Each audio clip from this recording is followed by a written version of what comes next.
Ang kwentong ito ay hango sa totoong buhay. Mula ito sa isa nating kabayan na itago na lang natin sa pangalang Berto. Taong 2002, probinsya ng Rizal. May mga taong biniyayaan ng kakaibang katangian na mula pa sa kaitaasan. Ngunit meron ding mga taong nagmula ang kakayahan sa kalikasan. Ito ang karanasan ni Berto, kilalang manggagamot sa kanilang lugar. Mula sa pisikal na sakit hanggang sa mga mapanlarong engkanto, hindi pinapalampas ng binata. Nag-iisa sa kanilang lugar si Berto, kaya siya ang lapitan ng halos lahat ng mga nagpapagamot. Dahil ang susunod na manggagamot ay sa kabilang bayan pa. Mangyari po, pumila lang ng maayos. Pasensya na po kung natagalan kayo sa pag-aantay. Medyo marami kasing pasyente ngayon eh. Wika ni Berto sa kanyang mga pasyente. Araw ng Huwebes, Sabado ang tanggap niya ng mga pasyente. Dahil nagtatrabaho ang binata sa isang pribadong kumpanya sa kanilang bayan sa ibang araw. Ngunit kung minsan, hindi nito may iwasan ang mga taong bigla na lang magpupunta sa kanilang tahanan. Hindi ito tinatanggihan ng binata dahil alam niyang labag ito sa kanilang alituntunin bilang manggagamot. Kaunting pagpapaliwanag tungkol sa pinagmulan ng kakayahan ni Berto.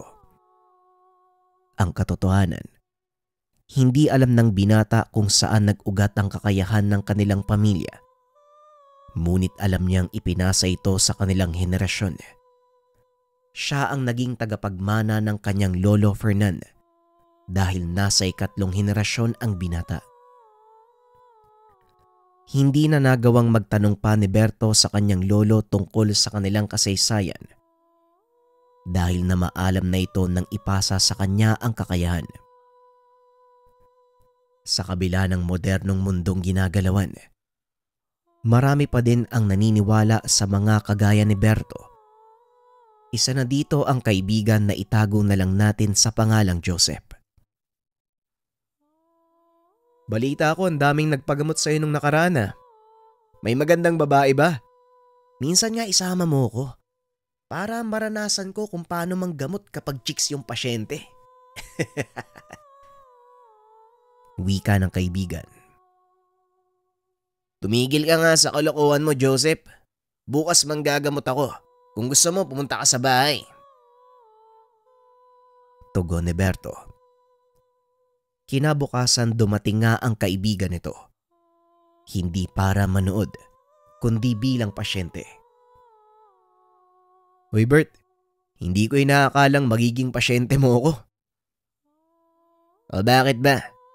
Anong nangyari sa'yo? Kasi nung maghiwalay tayo kahapon, biglang sumama yung pakiramdam ko eh. Tapos kaninang umaga, halos hindi ako makabangon. Nagpatid na nga lang ako sa pinsan ko eh. Tignan mo na lang ako pare. Pagpapaliwanag ni Joseph. Maupo ka dyan. Sandali lang at kukuha ako ng mga gamit ah. Talagang ikaw ang nauna sa lata. Muling wika ni Berto. Matapos kumuha ng mga kagamitan, sinimulan nito ang paggamot sa kaibigan. Laking gulat ni Joseph dahil kakaiba ang pamamaraan ng panggagamot ni Berto. Bakit parang nakakaramdam ako ng kuryente pare? Tanong ni Joseph. Yan ang pamamaraan ng panggagamot na minana ko pa sa lolo ko. Gumagamit kami ng mahinang kuryente para tukuyin at gamutin ang mga karamdaman ng pasyente namin. Kagaya nga ng sayo. Itigil mo na ang pag-inom. Yan ang pinagmula ng sakit mo. Yung sobrang pag-inom ng alak. Pagpapaliwanag ni Berto. Paano mo nagagawa yan pare? Kakaiba yung pamamaraan mo ah. Saan ba nanggagaling yung kuryente? Muling tanong ni Joseph. Hindi to sinagot ni Berto sa kadahilanang maraming pasyente ang nakapila sa labas ng tahanan. Sa susunod ko na sasagutin yung tanong mo. Marami kasing nakapila oh. Ayos na yan, magaling ka na. Sundin mo na lang yung mga sinabi ko sa'yo.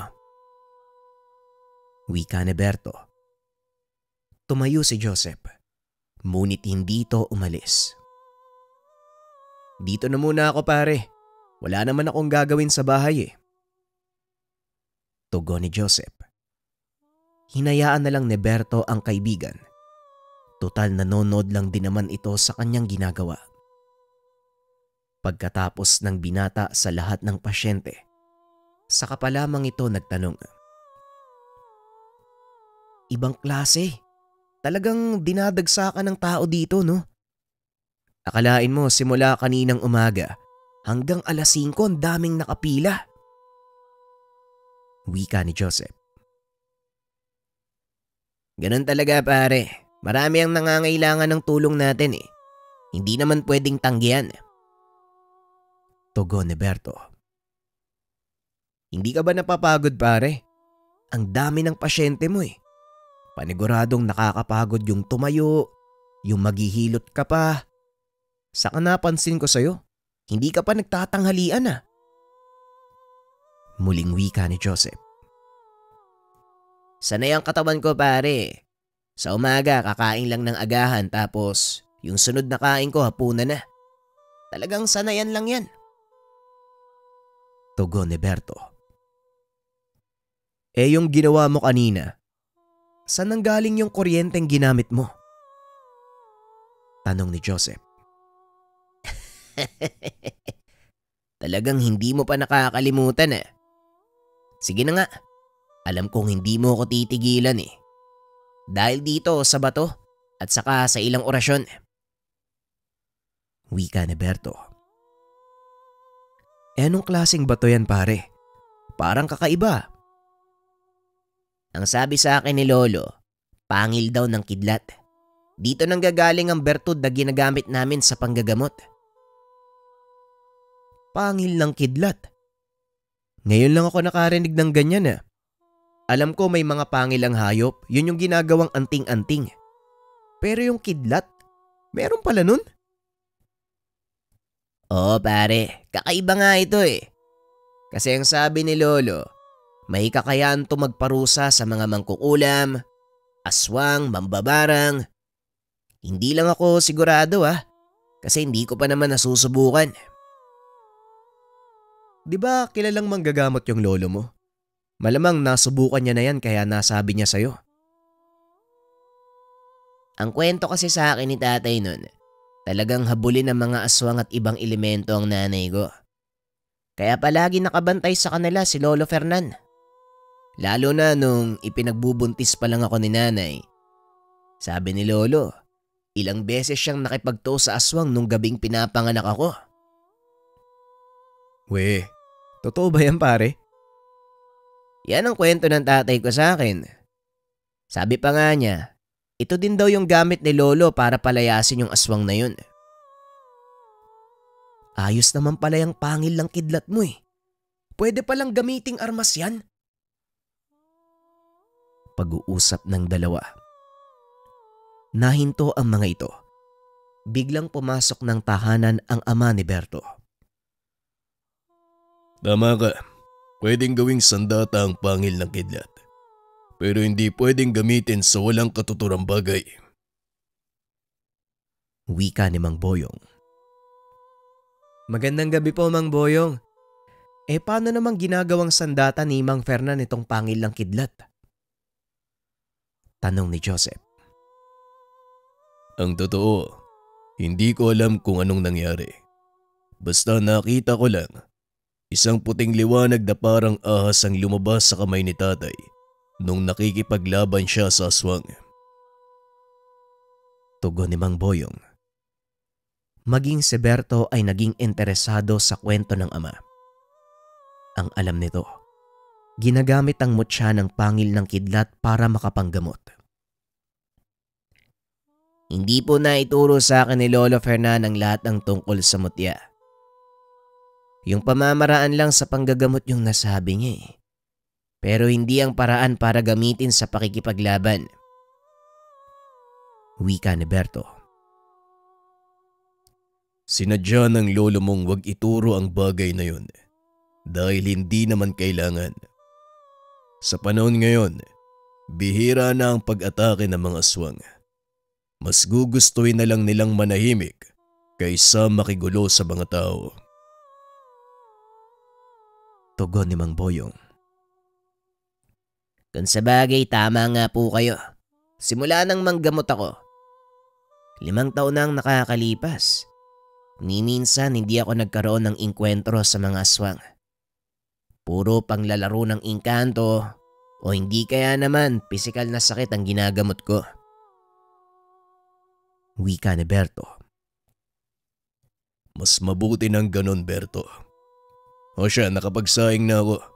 Tara sa kusina nang makapaghapunan. Ikaw, Joseph, dito ka na kumain. Tugon ni Mang Boyong.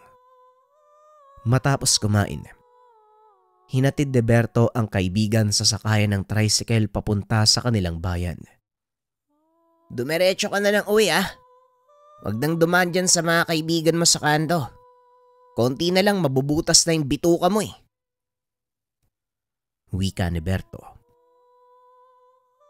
Oh pare, huwag kang mag-alala. Hindi na muna ako iinom, magpapahinga ako. Sige ah, kita na lang tayo bukas sa trabaho. Tugon ni Joseph. Pag-alis ng sinasakyang tricycle ay umuwi na din si Berto. Malapit lang sa kanilang tahanan ang paradahan. Pero kailangan mong dumaan sa isang kawayanan bago makarating sa lugar.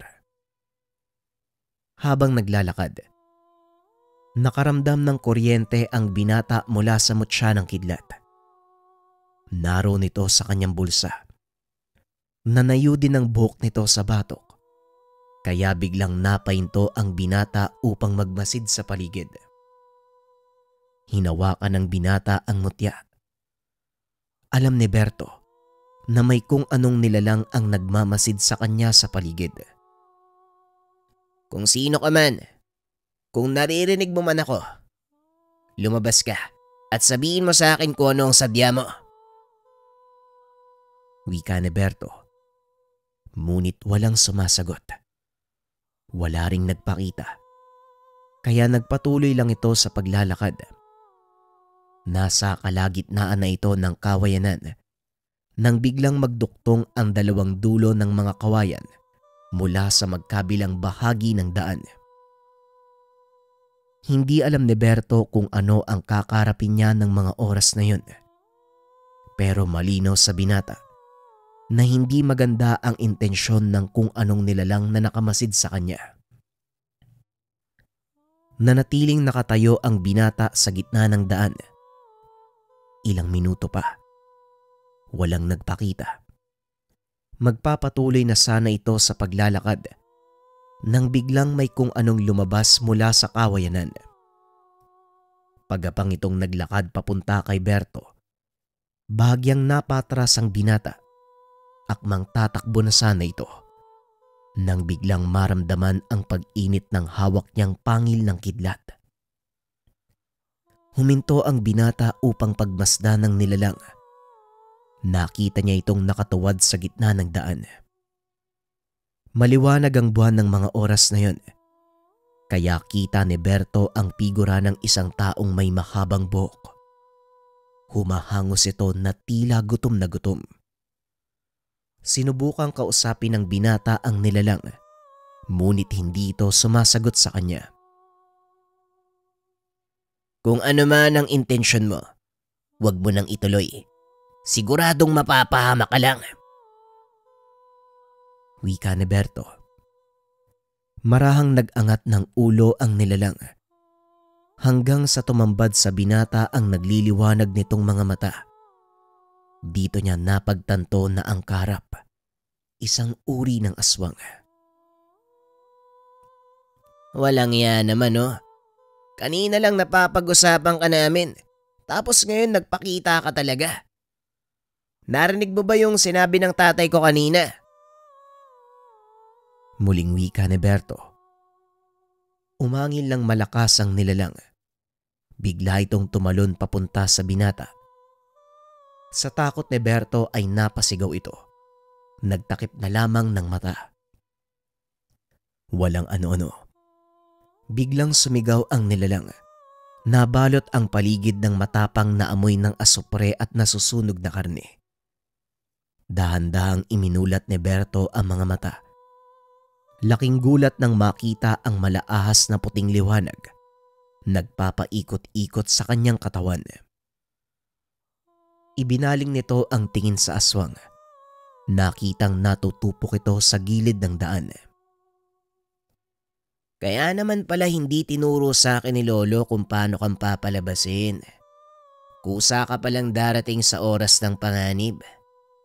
Salamat, kaibigan. Wika ni Berto. Matapos ay naglaho ang puting ahas na tila pumasok sa hawak niyang mutya. Dali-daling umuwi ang binata upang ikwento sa ama ang nangyari. Ngunit bago pa man ito magsimula, inunahan na siya ni Mang Boyong. Ang lakas ng kidlat kanina. Mukhang dun sa kawayan tumama. Nakita mo din ba? Tanong ni Mang Boyong. Ang totoo tay, ako po yung may gawa nun eh. Sinalubong kasi ako ng aswang eh. Pinag-usapan lang natin. Ayan, nagpakita tuloy. Tugon ni Berto. Nung una ay ayaw pang maniwala ni Mang Boyong. Dinala siya ni Berto sa lugar. Nakita ng matanda ang tumpok ng abo sa gilid ng daan. Tama ka nga, pambihira. Pinag-uusapan lang natin kanina. Talagang nagpakita. Nagkaroon ka kagad ng engkwentro sa kanila. Wika ni Mang Boyong. Oo nga tay. At talagang papatayin ako ng isang to kanina. Likas sa mga aswang ang manalakay. Lalo na kung nararamdaman nilang may makukuha sila mula sa biktima. Hindi lang pagkain ang habol nila sa mga tao. Kinukuha din nila ang enerhiyang dumadaloy sa katawan natin. Swerte kung mataas ang dunga ng taong nabibiktima nila dahil nadadagdagan ng lakas. Wika ni Mang Boyong. Ang mabuti pa umalis na tayo dito tay. Baka magdatingan pa yung kamag-anak niyan eh. Tugon ng binata. Pagdating sa tahanan, mabilis na pumasok sa kwarto si Mang Boyong at nang lumabas ito ay meron siyang dalang libreta. Ito yung mga libreta ng dasal na iniwan ng lolo mo sa akin. 1 linggo yun bago siya mamatay eh. Kabilin-bilinan niya, ibigay ko sa iyo mga ito sa tamang panahon. Wika ni Mang Boyong. Libreta. Para saan naman po yung mga dasal na to? Tanong ni Berto. Mga dasal at talandro ng mutya ng kidlat. Nandyan din kung paano mong mapapasunod ang gabay. Pag-aralan mo lang dahil ikaw naman ang gagamit niyan. Wika ni Mang Boyong. Buong gabi itong binasa ni Berto. Ngunit hindi niya lubos na uunawaan ang mga dasal dahil nakasulat ang mga ito sa salitang Latin. Kinabukasan, habang naghahandang pumasok sa trabaho, tinanong siya ng ama tungkol sa libreta.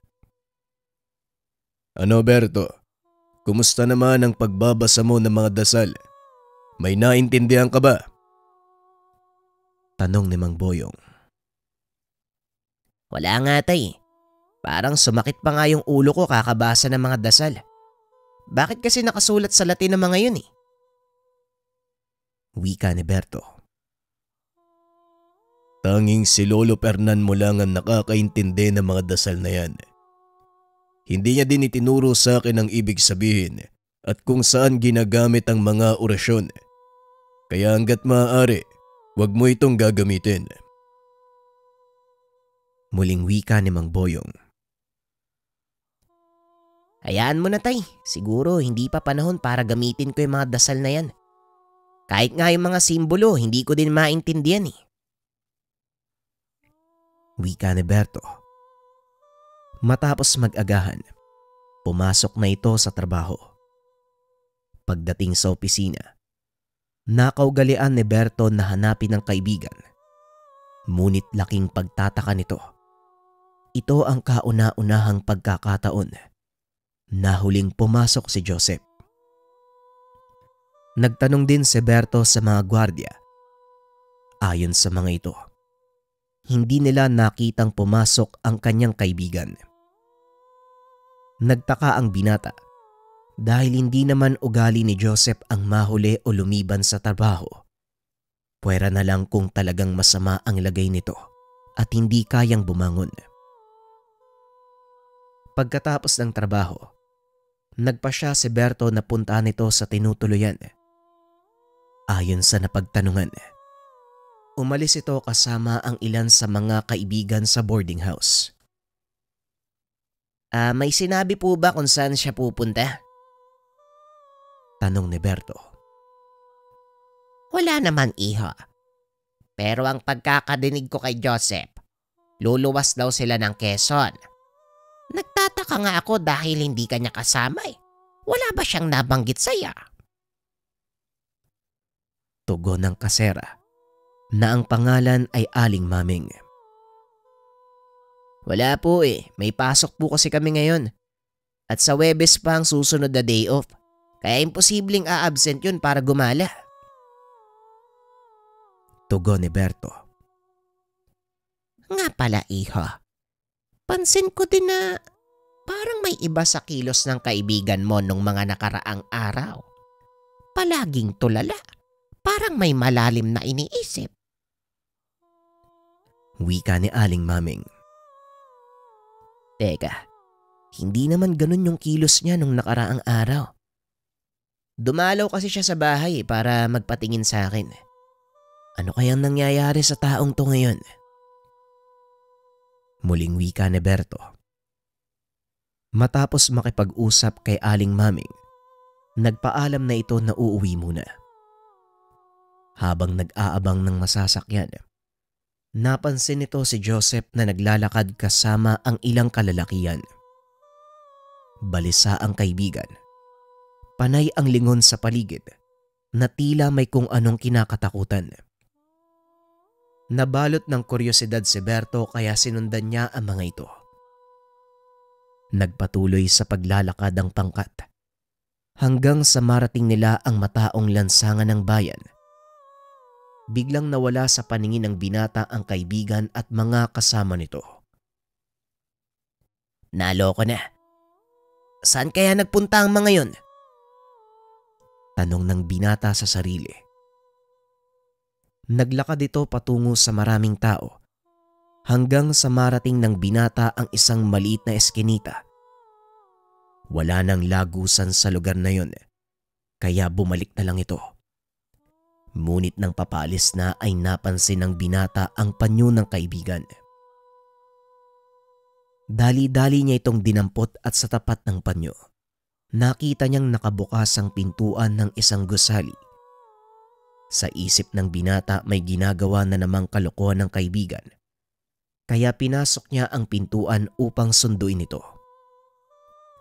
Nang makarating sa loob ng gusali si Berto, naramdaman nito ang biglang pag-init ng mutya. Alam niya na nasa panganib siya ng mga oras na yon, kaya maingat siyang naglakad. Hindi kalayuan, naririnig ng binata ang tawanan ng ilang kalalakian. Kasunod nito ang boses ni Joseph na parabang nagmamakaawa. Sinundan ni Berto ang ingay. Nakita nito ang kaibigang nakaluhod sa sahig habang pinapaikutan ng mga kalalakian. Parang awa nyo na. Kunin nyo na ang lahat ng gamit ko. Pati yung pera ko, huwag nyo lang akong papatayin. May nanay at tatay akong umaasa sa akin. Wika ni Joseph. Pasensya na pero hindi pera ang kailangan namin sa'yo, kundi ang kaluluwa mo. Hindi ba napangako mo yan sa amin? Wika ng lalaki. Dindo, hindi naman kayo nagtagumpay sa pinapagawa ko eh. Hanggang ngayon, buhay pa rin yung taong lumapastangan sa kapatid ko. Tugon ni Joseph. Hindi namin problema kung nabuhay siya. Sumunod kami sa kontrata. Kaya sana, ikaw din tuparin mo ang pinangako mo. Tugon ng lalaking nagngangalang Dindo. Sa pagkakataong iyon lumabas sa pinagtataguan si Berto. Kinumpronta ang mga kalalakian. Wala kang ibibigay na kahit ano sa mga yan, Joseph. Tumayo ka dyan at lumapit ka dito.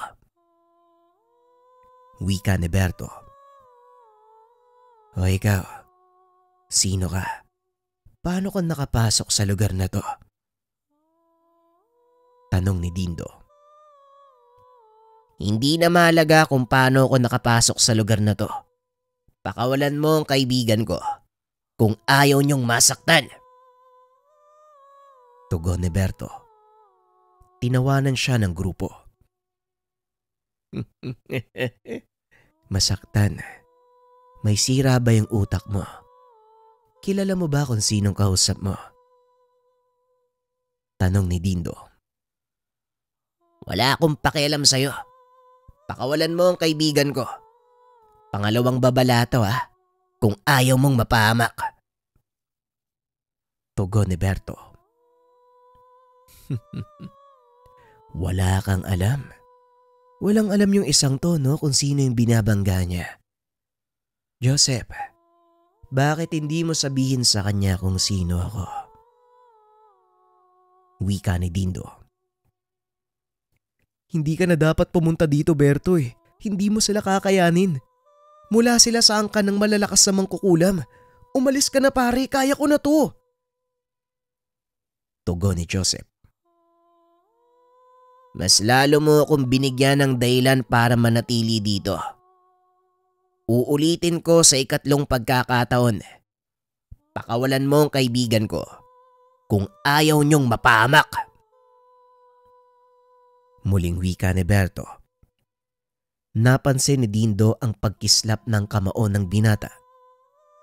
Unti-unti itong nagliliwanag hanggang sa mamuo sa kamao ang malaahas na puting liwanag. Kaya naman pala, isa ka palang Bertudes. Kaya ang lakas ng loob mong sugurin ako sa aking teritoryo. Wika ni Dindo sabay senya sa kanyang mga kasama. Sumugod ang mga ito. Mabilis na inilapat ni Berto ang kanyang kamay sa sahig. Kumalat sa paligid ang malakas sa boltahe ng kuryente, dahilan para manginig ang mga kasamahan ni Dindo. Kinuha ni Joseph ang pagkakataong iyon para tumakbo papunta sa likuran ng kaibigan. Salamat pare. Kung di ka dumating dito malamang patay na ako eh. Wika ni Joseph. Mamaya na tayo mag-usap. Marami kang dapat ipaliwanag sa akin. Tugon ni Berto. Muling ibinaling ang tingin sa kalaban. Walang iya ka. Anong ginawa mo sa mga kasama ko? Tanong ni Dindo.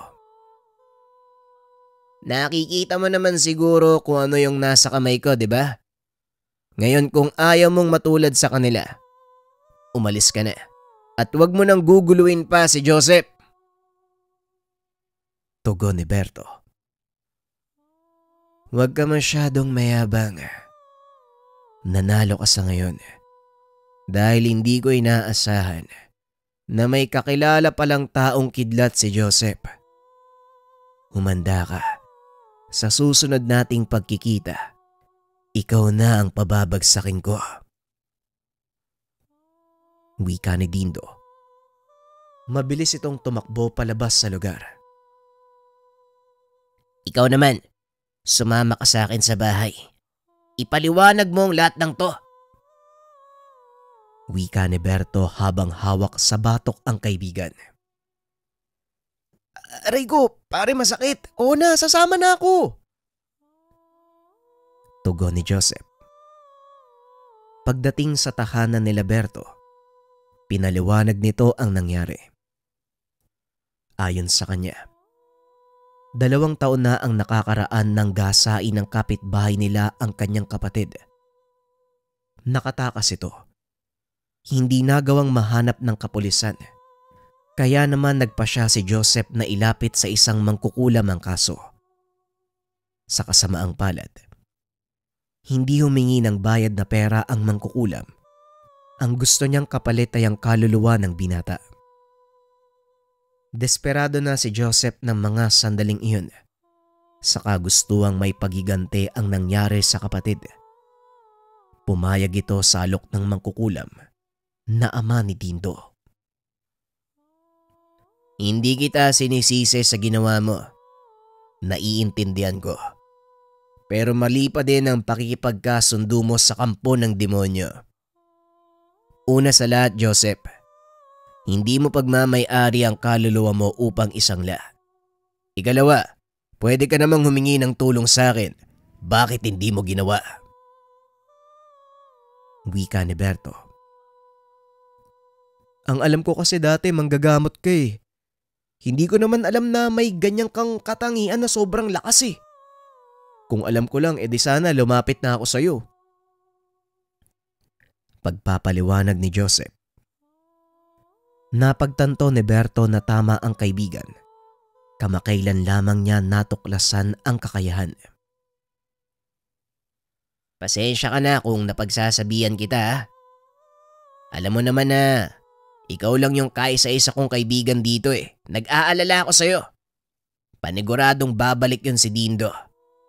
Ikaw ang una niyang hahanapin. Ang mabuti pa, dumito ka muna sa bahay. Wika ni Berto. Nakakahiyaman pero tatanggapin ko yung alok mo. Wala na akong ibang lalapitan eh. Wala din akong pagpipilian eh. Natatakot ako sa mga mangyayari pare. Wika ni Joseph. Simula ng araw na yun, naging maingat na ang dalawa sa mga kilos. Palaging magkasama ang mga ito kapag uuwi. Hindi na rin lumalabas ng bahay si Joseph. Lumipas ang mga araw. Wala namang nangyaring masama sa dalawa. Nagpatuloy sa panggagamot si Berto tuwing wala itong pasok sa trabaho. Katuwang nito ang kaibigan sa gawain. Isang hapon, maagang natapos ang gamutan. Nagpa siya ang dalawang pumunta ng bayan upang bumili ng mga kailangan. Habang naglalakad sa palengke, muling naramdaman ni Berto ang pag-init ng mutya. Huwag kang lalayo sa tabi ko ha. May nararamdaman akong hindi maganda. Wika ni Berto. Uy pare, huwag ka namang manakot ng ganyan. Tugon ni Joseph. Alam niya na anumang oras, maaari silang sugurin ni Dindo. Lalo pat isa sa mga lugar na pinupuntahan nito ay ang palengke. Hindi ako nananakot pare. May panganib sa paligid. Nararamdaman ko ang pag-init ng mutya sa bulsa ko. Wika ni Berto. Dali-dali silang lumabas ng palengke. Pumunta sa lugar kung saan walang tao. Sa isip ni Berto, maaaring sumugod ang mga kalaban. Mas maganda ang lugar na ito upang walang madamay. Anong ginagawa natin dito sa likod ng palengke? Dapat umuwi na lang tayo eh. Wika ni Joseph. Hindi tayo pwedeng umuwi. Kung sakaling sina Dindo nga ang nakasunod sa atin, mas lalong delikado kung dadali natin sa bahay. Sa ngayon, yun lang ang pinakaligtas na lugar para sa'yo. Tugon ni Berto. Maya-maya nakita ng dalawa ang matandang lalaking naglalakad papunta sa kanila. Nakatitig ito kay Joseph. Nakita ng binata ang takot sa mata ng kaibigan. Siya yung matandang mangkukulam eh. Diyan ako humingi ng tulong. Wika ni Joseph. Ganun ba? Huwag kang lalayo sa tabi ko ha. Tugon ni Berto. Huminto ang lalaki sa kanilang harapan. Marahang dinukot ng binata ang kanyang mutya sa bulsa. Ngunit bago pa man ito mailabas, nagsalita na ang matanda. Ikaw ba ang sinasabi sa akin ni Dindo? Yung taong tumulong sa binatang to? Tanong ng matanda. Ako nga. Ikaw ba yung mangkukulam na ama ni Dindo? Tanong ni Berto. Tama ka. Graciano ang pangalan ko. Maaari mo bang sabihin sa akin kung ano ang pangalan mo? Tugon ni Graciano. Berto naman ang pangalan ko. Anong kailangan nyo? Tumawa ng malakas si Graciano at muling nagsalita. Hindi pa ba halata kung ano ang kailangan ko? Naniningil ako sa pangakong kabayaran ng batang yan, oh. Siya lang ang pakay ko. Kaya kung ayaw mong madamay at lumaki pa ang atraso mo sa akin, huwag ka nang makialam, kagaya ng ginawa mo sa anak ko. Babala ni Graciano, pero hindi nakinig si Berto. Kaibigan ko yung taong to eh. Kung madamay man ako, walang kaso. Ngayon, kung magpupumilit kang saktan ng kaibigan ko, pasensyahan tayo. Hindi kita uurungan. Tugon ni Berto. Napakatapang mo. Hindi mo alam kung anong gulo ang pinapasok mo. Muling wika ni Graciano. Nakatitig lang ito kay Berto. Naramdaman ng binata ang biglaang pagbigat ng katawan. Anong ginawa mo sa akin? Wala pa sa ngayon. Ang nararamdaman mo, maliit na bahagi pa lang ng aking kaalaman. Kaya kung ako sa'yo mag-isip ka, gusto kong makita ang totoo mong kakayahan. Kaya papalampasin din kita sa ngayon. Pero sa susunod nating pagkikita, sisiguraduhin ko na hindi mo na uli magagamit ang kapangyarihan mo. Masaya yung ganito eh. Pinaglalaroan muna ang kalaban bago patayin. Tugon ni Graciano. Naglakad ito palayo at muling nakagalaw si Berto. Nakaramdam ng matinding takot ang binata. Hindi nito akalaing ganong kalakas ang kapangyarihan ng ama ni Dindo. Ano ba tong pinasok natin, Joseph? Mukhang hindi natin kakayanin yung matandang yun ah. Wika ni Berto. Sabi ko naman sa'yo eh. Di ba sabi ko huwag ka nang makialam? Tugon ni Joseph. Huli na ang lahat para umatras. Nandito na to eh. Ang kailangan ko na lang pagandaan ng susunod naming pagharap. Umalis na tayo dito. Baka kung ano pa ang mangyari. Dali-daling umalis ang dalawa at pagdating sa bahay, diretsyong pumasok sa kwarto si Berto. Binuklat ang libretang ibinigay sa kanya ng ama. Oh, ano yan pare? Para sa naman yan? Tanong ni Joseph. Libreta ang tawag dito. Mga dasal para mas mapalakas ang hawak kong mutya. Tugon ni Berto. Tinignan ito ni Joseph at marahang binasa. Teka, mga Latin yung nakasulat dito ah. O bakit? Marunong ka magbasa? Oo naman. Hindi lang nababasa, naiintindihan ko pa. Kung di mo natatanong, dati akong sakristan sa simbahan eh. At ang paring pinaglilingkuran ko, gumagamit ng salitang Latin kapag nagmimisa. Kaya pamilyar sa akin yung mga salitang to.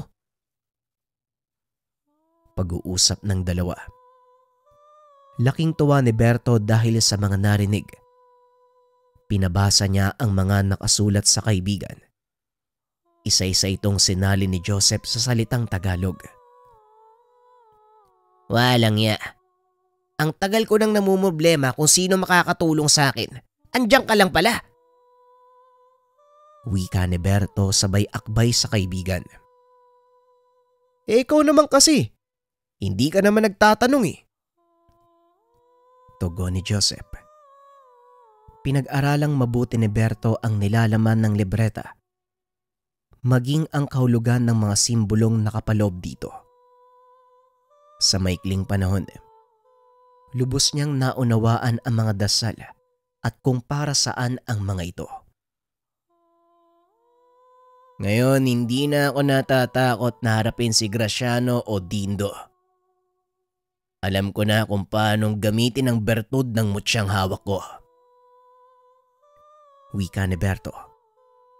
Sumaktong araw ng gamutan, kaya masusubukan nito ang bagong kaalaman. Unang pasyente ng araw na yon, isang lalaking namamaga ang muka. Ayon sa mga kaanak, nanguha ito ng kabute sa gubat. Nang makabalik ay nagsimula ng indahin ng pananakit ng ulo. Kinabukasan namaga ng husto ang muka na halos hindi na maidilat ang mga mata.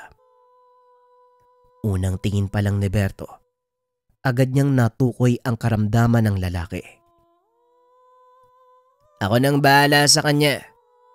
Joseph, sabihan mo ang mga taong wag munang papasok ha. At ikaw naman magbantay ka muna doon sa labas. Baka madamay ka. Wika ni Berto. Dali-dali namang lumabas si Joseph. Sinimulan ni Berto ang panggagamot. Inusal nito ang mga dasal na natutunan. Inihip sa noo ng pasyente. Kasunod nito ay tinapat niya ang pangil ng kidlat sa dibdib nito.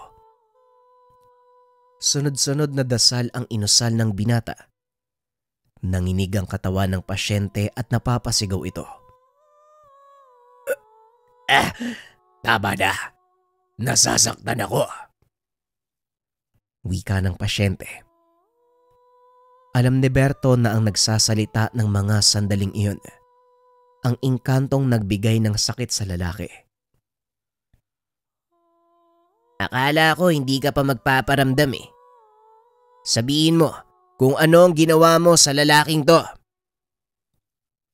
Wika ni Berto.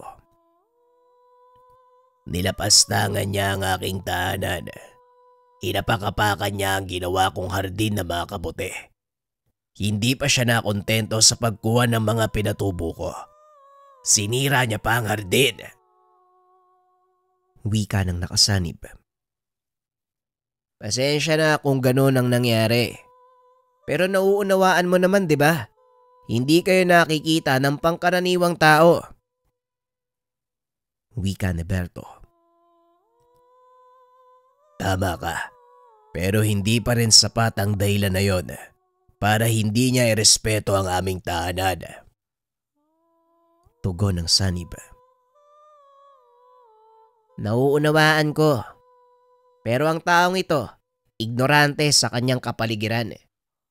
Hindi niya nga alam na totoo kayo eh. Kaya kung pwede, makikiusap ako, patawarin mo na siya.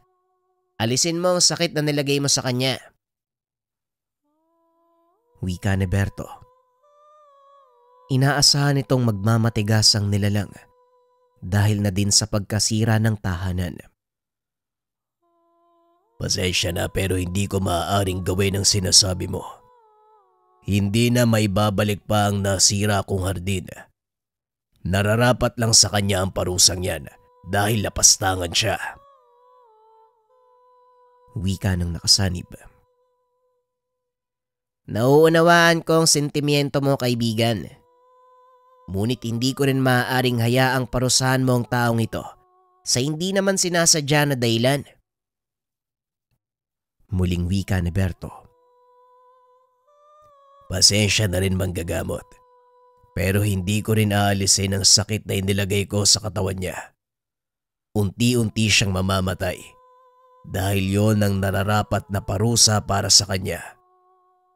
Kung patuloy kang makikialam, pasensyahan tayo dahil hindi kita papalampasin. Tugon ng nakasanib. Kung ganon, wala na akong pagpipilian. Wag mo lang sanang pagsisihan ng desisyon mo. Nakiusap ako ng maayos sa'yo, pero hindi mo ako pinakinggan. Wika ni Berto. Muli itong nag-usal ng dasal sa kanyang palad. Iniip ito sa katawan ng pasyente sabay hawak sa kamay nito. Muling nanginig ang katawan ng lalaki na para bang kinukuryente habang sumisigaw naman ang nakasanib na nilalang. Wala pa rin itong balak na sumuko kaya napilitan si Berto na patayin ito. Wala ka pa ring balak sumuko Pues pasensyahan tayo. Dahil dito ko natatapusin ang buhay mo. Wika ni Berto. Teka, sandali lang, sumusuko na ako. Aalisin ko na ang sakit at papagalingin ko na ang kanya muka. Huwag mo lang akong patayin, taong kidlat. Tugon ng nakasanib habang ang pasyente naman tila may kung anong hinuhugot mula sa mukha nito. Natanggal ko na ang lahat ng nilagay ko. Pakawalan mo na ako. Wika ng nakasanib. Alam ko yung ugali niyong mga itim na engkanto Mapagiganti kayo. Kaya pasensya na. Hindi kita maaaring pakawalan. Tugon ng binata. Sabay dikit ng mutya ng kidlat sa katawan ng pasyente. Nanginig ito. Ilang segundo ang nakalipas ay muli itong nawalan ng malay. Kitang-kita ng mga kaanak ang unti-unting pagnipis ng namamagang mukha ng pasyente. Maayos na siya. Maaari na kayong umuwi. Magkakamalayan mamaya. Wika ni Berto. Laking pasasalamat ng mga kaanak nito sa kanya. Nagawang agapan ng binata ang sakit ng pasyente. At habang nag-uusap ang mga ito, biglang pumasok si Joseph. Natataranta na parang nakakita ng kung anong nakakatakot na bagay. Pare, nandito sila Dindo. Anong sinabi mo? Paano nilang nalaman yung bahay ko? Hindi ko alam pare, pero kasama nila si Mang Boyong. Ano? Kasama nila si tatay? Dali-daling lumabas ang binata. Nakitang masayang nakikipag-usap si Mang Boyong sa pangkat nila Dindo. O tamang-tama, nandito pala siya ngayon. Berto anak, hinahanap ka daw ng mga kaibigan mo. Kanina pa sila nagtatanong sa baryo kaya sinama ko na lang. Wika nito. Hindi na umimik pa si Berto. Hinayaan nitong makapasok ang ama sa tahanan at doon kinompronta si Dindo. Anong ginagawa mo dito sa bahay ko? Wika ni Berto. Kumalma ka. Wala kaming masamang tangka sa'yo. Isuko mo lang ang kaibigan mo. Wala na tayong pag-uusapan. Isipin mo na lang ang mga taong nakapaligid sa'yo. Kung patuloy kang magmamatigas, baka pati sila madamay sa gagawin ko at ikaw ang sisihin nila. Wika ni Dindo. Ang tigas din ng ulo mo Sinabi nang hindi nyo makukuha ang kaibigan ko. Kaya umalis na kayo. Baka hindi ko mapigilan ang sarili ko. Matapos magsalita ni Berto, nagtabihan ang mga tao. Anong akala mo sa akin? Kagaya ng una nating pagkikita. Pasensya ka na, pero hindi ako nag-iisa ngayon. Tabang anak ko, Kung talagang mapilit ka, kukunin namin ang sapilitan ng kaibigan mo. Wika ni Graciano. Subukan niyong humakbang ng isang beses pa. Magsisisi kayo. Wika ni Berto. Tumawa ng malakas si Graciano at sinubukang humakbang. Tinatakot mo ba ako? Kamakailan lang nagkaharap tayo. Hindi ka nga makakilos ng maayos. Tapos ngayon nagbabanta ka. Wika ni Graciano. Hindi ako nagbabanta. Bakit hindi mo subukang humakbang? Tugon ni Berto. Biglang tumakbo si Dindo papunta sa kanya. Laking gulat nito dahil biglang bumulusok ang malakas na kidlat mula sa kalangitan. Napasigaw si Graciano dahil tuluyang natupok ang katawan ni Dindo. Walang yaka! Pinatay mo ang anak ko! Wika ni Graciano. Binalaan ko na kayo eh. Ngayon kung hindi ka pa rin makikinig, bakit hindi mo subukang umatake nang malaman mo ang sinasabi ko? Hindi mo lamang ginagawa mo. Ngayon pagsisisihan mo ang lahat. Wika ng matanda sabay usal ng mga dasal. Isa-isang bumagsak ang mga taong nasa bakuran. Bagay na hindi naisip ni Berto na gagawin ng matanda. Isa kang malaking duwag. Bakit hindi ako ang harapin mo? Bakit kailangan mong mandamay ng mga tao? Tanong ni Berto. Ito ang kabayaran mo sa pagmamatigas. Kung isinuko mo ang kaibigan mo, hindi tayo aabot sa ganito. Tugon ni Graciano. Hindi alam ni Berto ang gagawin ng mga sandaling iyon. Hindi nito magawang humakbang dahil maaaring mapahamak ang mga taong nasa paligid. Hanggang sa biglang sumagi sa isipan nito ang isang dasal na nasa libreta. Ipinikit ng binata ang kanyang mga mata. Marahang nag-usal. Ikinumpas ni Berto ang kanyang mga kamay sa hangin upang buuin ng simbolong sumasagisag sa dasal. Walang kaalam-alamang binata na ang simbolong iyon. Isang uri ng pananggalang o balabal na sumasakop sa kanyang kinakatayuan. Maging si Graciano, hindi inakalang magagawa ito ni Berto. Ngayon, hindi mo na madadamay ang ibang tao. Ang labang to sa pagitan nating dalawa. Kaya ako ang harapin mo. Wika ni Berto. Malakas ang loob mo. Pagbibigyan kita. Tugon ni Graciano. Nag-usal ng dasalang matanda. Naramdaman ni Berto ang mga atake nito. Alam ng binata na mahusay sa kumbate ang mga kagaya niyang mangkukulam. Bagay na hindi halos napagandaan ng binata. Ilang ulit tinamaan si Berto.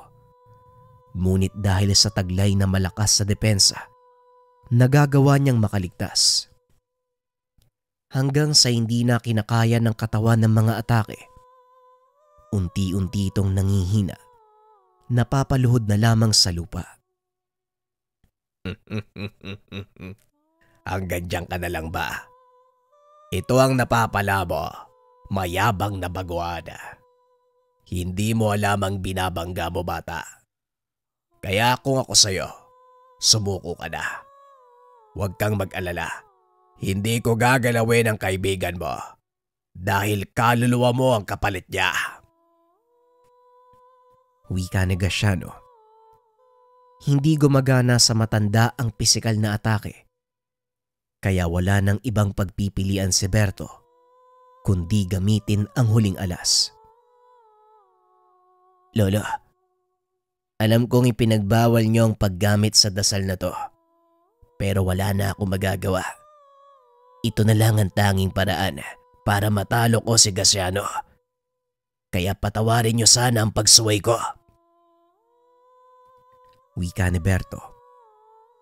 Inilabas ang mutya ng kidlat at nilapag sa lupa. Sinugatan ng kanyang palad. Ginamit ang dugo bilang panulat. Gumawa ng pentagramo ang binata sa paligid ng mutya. Habang ginagawa niya ito, lumitaw ang pananggalang sa paligid ni Berto, dahilan para hindi makalapit si Gasciano. Matapos maisagawa ang pentagramo, nag-usal ito ng mga dasal. Itinaas ang mga kamay. Patuloy na nagdasal ang binata hanggang sa mapansin ni Gasciano ang marahang pamumuo ng itim na ulap sa kalangitan. Tuluyan itong natakpan ng mga bituin. Kumislap ang matatalas na kidlat mula sa ulap. Dahan-dahan namang nagliwanag ang paligid ni Berto, partikular sa lugar kung saan nakaguhit ang pentagramo. Nang idilat nito ang mga mata, nakita ng binata ang puting ahas, paikot-ikot sa kanyang katawan. Itinutok nito ang kanyang kamay kay Gasciano. Pasensyaan tayo, Gasciano. Pero katapusan mo na. Pinakawalan ang napakalakas na kidlat mula sa 4 na direksyon. Ilang segundo lang ay naging abo ang katawan ni Gasciano. Hindi makapaniwala ang binata na ganon kalakas ang orasyon. Napagtanto niya kung bakit ito pinagbawal ni Lolo Fernan. Dahan-dahang tumayo ang binata. Nilapitan ang mga taong nawalan ng malay. Mabuti na lang wala sa mga ito ang namatay. Laking pasasalamat ng binata. Nabura ang alaala ng mga ito. Berto, ayos ka lang ba? Tara, dun tayo sa loob ng bahay. Wika ni Joseph. Ayos lang ako, pare. Tulungan niyo na lang ni tatay ang mga tao. Tugon ni Berto. Naupo ito sa isang sulok habang binabalikan ang mga pangyayari. Napapangiti na lang ito. Kinausap sa isipan si Lolo Fernan. Mahusay, Berto. Nagawa mong gamitin ang orasyon na matagal ko nang pinag-aaralan. Isa sa mga dahilan kung bakit ipinagbawal ko itong gamitin, bukod sa napakalakas nito, mapaminsala. Hindi ko pa nagagamay ang saklaw ng kapangyarihan ng 4 na haligi ng kidlat. Nagulat si Berto. Narinig niya ang boses ng matanda sa isipan. Kayo ba talaga yan, Lolo Fernan? Baka naman pinaglalaroan lang ako ng isipan ko. Tugon ng binata. Ako ito, apo. Masaya ako't nagtagumpay ka sa pagsasanay mo. Ngayon panatag na ako makakatawid sa kabilang buhay. Dahil alam kong nasa kamay ng tamang tao ang aking mutya. Ingatan mo ito. Gamitin sa mabuting gawain. Tugon ng matanda. Napangiti si Berto sa mga sinabi ni Lolo Fernan. Matapos ang pakikipag-usap, nawalan ng malay ang binata. Nagising na lang itong nakaiga sa kanyang ama habang binabantayan ni Mang Boyong at Joseph. Mabuti naman at nagising ka na. Akala namin natuluyan ka na din eh. Wika ni Mang Boyong. Hindi pa ako pwedeng mamatay ngayon, tay.